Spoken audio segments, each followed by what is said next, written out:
Movie के start में हमें एक शॉर्ट फिल्म दिखाई गई है जिसमें हमें बताया जाता है कि किस तरह स्पेस से आई हुई रेडिएशंस की वजह से मरे हुए लोग ज़ॉम्बी बनके दोबारा जिंदा होने लगते हैं और वो लोगों पर हमला करके उन्हें खाने लगते हैं, जिसकी वजह से इंसानों और ज़ॉम्बीज के दरमियान जंग छिड़ जाती है। जबकि ज़ॉम्बकॉन नामी कंपनी ने तहकीक की कि ज़ॉम्बीज के दिमाग पे हमला करके उन्हें खत्म किया जा सकता है और इसी तरह आर्जी तौर पर ज़ॉम्बी के साथ जंग को इंसानों ने जीत लिया। जबकि ज़ॉम्बकॉन ने टाउन को जालियों से बंद कर दिया, मगर खतरा पूरी तरह नहीं टलता। टाउन में मरने वाला हर इंसान ज़ॉम्बी बन जाता है और इंसानों पर हमला करने लगता है। इसी मसले का हल निकालने के लिए ज़ॉम्बकॉन कंपनी ने एक कॉलर इजाद किया जो ज़ॉम्बीज को काबू में रखने के लिए होता है। यानी कॉलर पहनने के बाद ज़ॉम्बी को ये महसूस होता है कि उसे अब इंसानों को खाने की जरूरत नहीं, जबकि ज़ॉम्बीज कॉलर पहनने के बाद इंसानों के पालतू हो जाते हैं। अब लोग ज़ॉम्बीज को अपने घर में नौकर की तरह रखने लगते हैं, मगर साथ ही उन्हें इस बात का ख्याल रखना होगा कि कॉलर की बत्ती हमेशा लाल रहे, वरना ज़ॉम्बी दोबारा अपनी असल हालत में भी आ सकते हैं। और इस मामले से निपटने के लिए ज़ॉम्बकॉन कंपनी हमेशा लोगों की मदद करती है। हमें पता चलता है कि ये मूवी स्कूल में बच्चों को दिखाई जा रही होती है। तभी टीचर बच्चों को ज़ॉम्बकॉन कंपनी के नए सिक्योरिटी हेड मिस्टर बॉटम से मिलवाती है, जो क्लास में मौजूद सिंडी नामी बच्ची के डैड भी होते हैं। वहीं क्लास में हम टिमी नाम के बच्चे को भी देखते हैं जिसका कोई दोस्त नहीं। इसी बात पर उसके दोस्त उसका मजाक भी उड़ाते हैं। अगले सीन में हम देखते हैं कि टिमी की मॉम हेलन उसके डैड बिल को गिफ्ट में एक पालतू ज़ॉम्बी देती है जो उन्होंने ज़ॉम्बकॉन कंपनी से खरीदा है। पहले तो बिल इस बात से नाराज होता है क्योंकि वो ज़ॉम्बी से डरता है, लेकिन हेलन उसे किसी तरह मना लेती है। हम देखते हैं कि टिमी कैच की प्रैक्टिस कर रहा होता है। वो अपने डैड से प्रैक्टिस में उसका साथ देने के लिए कहता है, मगर उसके डैड मसरूफ होने की वजह से उसके साथ नहीं खेल पाते और वो वहाँ से चले जाते हैं। जबकि टिमी की मॉम भी उसे अकेले प्रैक्टिस करने से मना करके पड़ोस में चली जाती है। टिमी जो कि अब बिल्कुल अकेला होता है, वो पालतू ज़ॉम्बी के साथ खेलने की कोशिश करता है, मगर ज़ॉम्बी को खेलना नहीं आता। अब टिमी गुस्से में घर से निकलकर पार्क की तरफ जाता है, जहाँ वो देखता है कि उसके क्लास फेलो रॉय और स्टीन ज़ॉम्बी को परेशान कर रहे हैं, जबकि वो साथ टिमी को तंग करने उसके पीछे भी आते हैं। तभी वहाँ टिमी का पालतू ज़ॉम्बी आके टिमी को बचा लेता है और उसके बदमाश क्लास फेलोज डर के भाग जाते हैं। टिमी ज़ॉम्बी से दोस्ती कर लेता है और वो उसका नाम फाइडो रखता है। टिमी फाइडो के साथ खेलने लगता है। वो बॉल फेंकता है और फाइडो को लाने का कहता है। फाइडो बॉल लेने जाता है जो कि मिसेस हेंडरसन नामी बूढ़ी औरत की बेंच के करीब पड़ी होती है। वो औरत ज़ॉम्बी से डर के उसे मारने लगती है। इसी दौरान फाइडो का ज़ॉम्बकॉन का लगाया हुआ कॉलर टूट जाता है और अब फाइडो एक बार फिर असली ज़ॉम्बी बन जाता है। आवाजें सुन के टिमी भी वहाँ आता है। वो देखता है फाइडो बूढ़ी औरत को मारकर उसका गोश्त खा रहा होता है। ये सब देख के टिमी बहुत घबरा जाता है। फाइडो टिमी की तरफ बढ़ता है, मगर अब फाइडो के कॉलर की लाल बत्ती जलने लगती है, यानी वो एक बार फिर पालतू ज़ॉम्बी बन गया है। टिमी फाइडो को लेकर घर की तरफ जाने लगता है। घर पहुंचकर टिमी अपने डैड बिल की वर्कशॉप में फाइडो को नहलाता है और उसके जिस्म से खून साफ कर देता है। वहीं उसकी मॉम आके उसे डांटती है कि वो फाइडो को बाहर क्यों लेके गया, जबकि वो टिमी से वर्कशॉप साफ करने का भी कहती है क्योंकि उसके डैड को उनकी वर्कशॉप में किसी का भी आना पसंद नहीं। दूसरी तरफ उस बूढ़ी औरत मिसेस हेंडरसन के घर वाले टिमी के घर आते हैं और उनकी जासूसी करने की कोशिश करते हैं। हम देखते हैं कि रात में मिसेस हेंडरसन जो कि अब एक ज़ॉम्बी बन गई है, वो एक आदमी पर हमला कर देती है और उसका गोश्त खाने लगती है। टिमी जो रात में पार्क आता है मिसेस हेंडरसन की लाश को दफनाने, मिसेस हेंडरसन उस पर भी हमला करने के लिए आगे बढ़ती है, मगर टिमी उन्हें मार के दफना देता है। टिमी घर वापस आता है। वो अपने घर की खिड़की से देखता है कि फाइडो का कॉलर एक बार फिर बंद हो गया है और वो ज़ॉम्बी बन जाता है। अब टिमी फाइडो के पास जाता है। फाइडो टिमी पर हमला करने के लिए बढ़ता है, मगर सही वक्त पर टिमी का थियोपोलिस नामी पड़ोसी आ जाता है जो फाइडो का कॉलर ठीक करके उसे एक बार फिर पालतू ज़ॉम्बी बना देता है। मिस्टर थियोपोलिस के पास कई पालतू ज़ॉम्बीज मौजूद होते हैं, जबकि वो उनके कॉलर के जरिए उन्हें काबू करने में माहिर होते हैं, लेकिन वो टिमी को इस बात के बारे में किसी को भी बताने से मना कर देते हैं। अगले दिन हेलन फाइडो को फ्यूनरल में ले जाने जाने के लिए तैयार करती है। टिमी की सारी फैमिली फ्यूनरल में जाती है, जहाँ टिमी अपने मॉम डैड से कहता है कि वो मरने के बजाय ज़ॉम्बी बनना पसंद करेगा, जबकि उसके डैड उसे इस बात पर डांटते हैं। बिल के दिल में ज़ॉम्बीज़ के लिए अलग तरह का खौफ होता है और वो टिमी से कहते हैं कि एक इंसान के लिए मर जाना 1000 दर्जे बेहतर है इस बात से कि वो ज़ॉम्बी बन के रहे।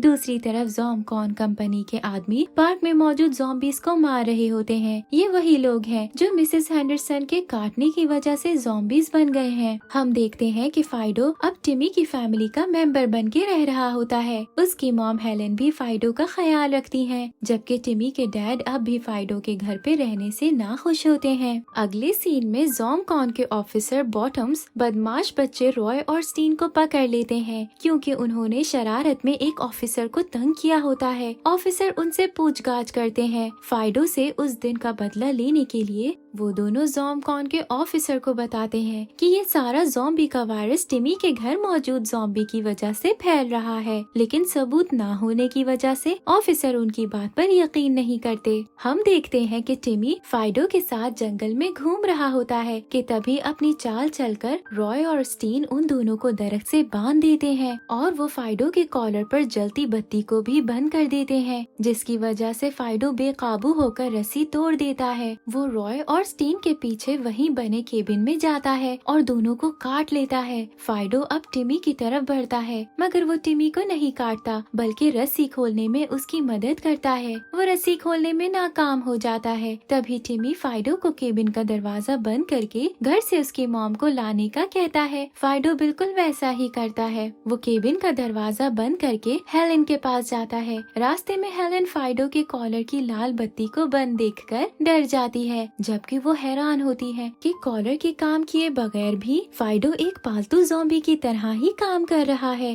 दूसरी तरफ रॉय और स्टीन ज़ॉम्बी बनकर टिमी पर हमला करने वाले होते हैं, मगर सही वक्त पर हेलेन और फाइडो आकर उसे बचा लेते हैं। फाइडो रॉय और स्टीन को उठाकर फेंकता है, जबकि हेलेन उन्हें गोली से मार देती है और सबूत मिटाने के लिए केबिन में आग लगाकर वो तीनों वहाँ से चले जाते हैं। हम देखते हैं कि बिल मिसेस हेंडरसन के घर मौजूद होता है और उनके घर वालों से उसे मालूम पड़ता है कि मिसेस हेंडरसन की मौत की वजह एक ज़ॉम्बी है। बिल को फाइडो पर शक होता है। बिल घर आकर हेलेन से इस बारे में बात करने की कोशिश करता है, मगर हेलेन उसकी बात को टालते हुए म्यूजिक लगाकर बिल के साथ डांस करने लगती है, जिस पे बिल डांस करने से मना कर देता है, जबकि हेलेन फाइडो के साथ डांस करना शुरू कर देती है, जिससे जेलस होके बिल रिमोट के जरिए फाइडो को करंट का शॉक देकर वहाँ से चला जाता है। दूसरी तरफ पार्क में जहाँ मिसेस हेंडरसन की मौत हुई थी, वहीं से ज़ॉम्बकॉन के ऑफिसर्स को एक बॉल मिलती है, जिससे ऑफिसर सुराग लगाकर पता करते हैं और बॉल की मदद से पता चलता है कि मिसेस हेंडरसन को मारने वाला और कोई नहीं बल्कि टिमी का ज़ॉम्बी फाइडो ही है। अगले दिन सुबह ज़ॉम्बकॉन के लोग टिमी के घर आकर फाइडो को पकड़कर अपने साथ ले जाते हैं। टिमी उन्हें रोकता है और वो फाइडो के लिए बहुत रोता है। वो ऑफिसर बॉटम से कहता है कि उसका फाइडो बेकसूर है और उसने कोई गलत काम नहीं किया। ऑफिसर बॉटम्स टिमी को जवाब में कहते हैं कि फाइडो ने नहीं बल्कि टिमी की फैमिली ने गलत काम किया है, जिसकी वजह से पड़ोस के कितने लोगों को अपनी जान से जाना पड़ा और वो मर गए। ऑफिसर टिमी से ये भी कहता है कि अगर वो चाहता तो उसे और उसकी फैमिली को वाइल्ड जोन में भेज सकता था, लेकिन उसने ऐसा नहीं किया। फाइडो के जाने से टिमी बहुत उदास होता है, जबकि उसके डैड बिल इस सब से काफी खुश होते हैं। हम देखते हैं टिमी अखबार की खबर में देखता है जहाँ लिखा होता है कि कुछ बदमाशों ने मिसेस हेंडरसन को मारा है। टिमी ये खबर अपने मॉम और डैड को बताता है, लेकिन बिल जो ज़ॉम्बीज़ की बातों से तंग होता है, वो टेबल से उठ के गुस्से में वहाँ से चला जाता है। तभी टिमी की मॉम उसे बताती है कि वो भी फाइडो को बहुत याद कर रही है, क्योंकि वो उनके लिए भी एक अच्छे दोस्त और फैमिली मेंबर जैसा था। अगले सीन में बिल टिमी को स्कूल छोड़ने जाता है, जहाँ वो उसको अपनी हिफाजत के लिए एक गन गिफ्ट करता है, जिसे लेके टिमी काफी खुश होता है। रात में टिमी की मॉम हेलेन उसके डैड बिल को बताती है कि वो प्रेग्नेंट है, जिसे सुन के बिल ज्यादा खुश नजर नहीं आता। दूसरी तरफ ऑफिसर बॉटम्स की बेटी सिंडी टिमी को चिट के जरिए बताती है कि फाइडो अभी भी जिंदा है। टिमी फौरन ही सिंडी से मिलने जाता है। सिंडी उसे बताती है कि फाइडो ज़ॉम्बकॉन कंपनी की फैक्ट्री में काम कर रहा है। टिमी सिंडी को उसे फैक्ट्री ले जाने का कहता है, मगर सिंडी उसे कहती है कि उसे वहाँ सिर्फ उनके पड़ोसी मिस्टर थियोपोलिस ही लेकर जा सकते हैं। तभी टिमी मिस्टर थियोपोलिस की मदद लेता है। मिस्टर थियोपोलिस टिमी को गाड़ी में लेकर फैक्ट्री की तरफ निकल पड़ते हैं। थियोपोलिस अपने पालतू ज़ॉम्बी को बदलने के बहाने से फैक्ट्री के अंदर लाइन में लग जाते हैं। दूसरी तरफ टिमी की मॉम हेलन को टिमी के रूम से सिंडी की चिट मिलती है, जिसके बाद फौरन ही टिमी के मॉम डैड उसे रोकने के लिए घर से फैक्ट्री के लिए निकल जाते हैं। रास्ते में टिमी के डैड बिल अपने ज़ॉम्बी के डर से पर्दा उठाते हुए अपनी वाइफ हेलन को बताते हैं कि उनके डैड की हार्ट अटैक से मौत हुई और वो भी एक ज़ॉम्बी बन गए थे। जब ही अपनी जान बचाने के लिए बिल माजी में अपने डैड के ज़ॉम्बी को अपने हाथों से मार चुका है। हम देखते हैं कि फैक्ट्री लाइन में लगे मिस्टर थियोपोलिस वहाँ खड़े एक ज़ॉम्बी का कॉलर बंद कर देते हैं, जिसकी वजह से ज़ॉम्बी बेकाबू होकर लोगों पर हमला करने लगता है कि तभी वहाँ भागदौड़ मच जाती है। मौके का फायदा उठा के टिमी फैक्ट्री में घुस जाता है, मगर अनजाने में ऑफिसर की गोली मिस्टर थियोपोलिस की ज़ॉम्बी को लग जाती है, जिसकी वजह से मिस्टर थियोपोलिस को बहुत गुस्सा आता है। दूसरी तरफ ऑफिसर बॉटम्स कैमरे में टिमी को देख लेते हैं। उसके फाइडो तक पहुंचने से पहले वो उसे पकड़कर घसीटते हुए वाइल्ड जोन में लाकर बंद कर देते हैं। वहीं टिमी के डैड बिल फैक्ट्री पहुंचकर फाइडो से टिमी के बारे में पूछते हैं। फाइडो बिल को वाइल्ड जोन तक लाता है जहां बॉटम्स ने टिमी को बंद कर रखा है। वाइल्ड जोन वो जगह है जहां बहुत से ज़ॉम्बीज बंद हैं। बिल अपने डैड को वाइल्ड जोन में बंद देख के बहुत गुस्से में ऑफिसर बॉटम्स पर हमला करते हैं। इसी दौरान चाबी लगी रह जाने की वजह से टिमी वाइल्ड जोन से बाहर निकल आता है कि तभी लड़ाई के दौरान गोली चल जाती है, जिसकी वजह से टिमी के डैड बिल मर जाते हैं। टिमी फाइडो का कॉलर बंद करके फाइडो को ऑफिसर बॉटम्स पर हमला करने को कहता है। उसके बाद सभी ज़ॉम्बीज वाइल्ड जोन से बाहर आने लगते हैं कि वही हेलन वक्त पर पहुंचकर टिमी और फाइडो को बचा लेती है। पूरे फैक्ट्री में ज़ॉम्बी सभी ज़ॉम्बकॉन और बाकी लोगों पर हमला कर रहे होते हैं कि तभी मिस्टर थियोपोलिस की मदद से हेलन और टिमी फैक्ट्री से बच के निकल जाते हैं। अगले सीन में बिल का फ्यूनरल होता है, क्योंकि यही उसकी आखिरी ख्वाहिश होती है कि उसे दफना दिया जाए, क्योंकि वो मरने के बाद ज़ॉम्बी नहीं बनना चाहता था। टाइम गुजरता है और हम देखते हैं कि हेलन को एक बेबी होता है और अब फाइडो को टिमी के सारे खेल खेलने आ जाते हैं। सिंडी ने भी अपने डैड ऑफिसर बॉटम्स को अपना पालतू ज़ॉम्बी बना लिया है, जबकि फाइडो हेलन के बेबी का भी बहुत ख्याल रखता है। अब वो एक जेंटलमैन बनके फैमिली का हिस्सा बनके रह रहा होता है। और यहाँ हमारी मूवी का एंड हो जाता है। Thank you for watching.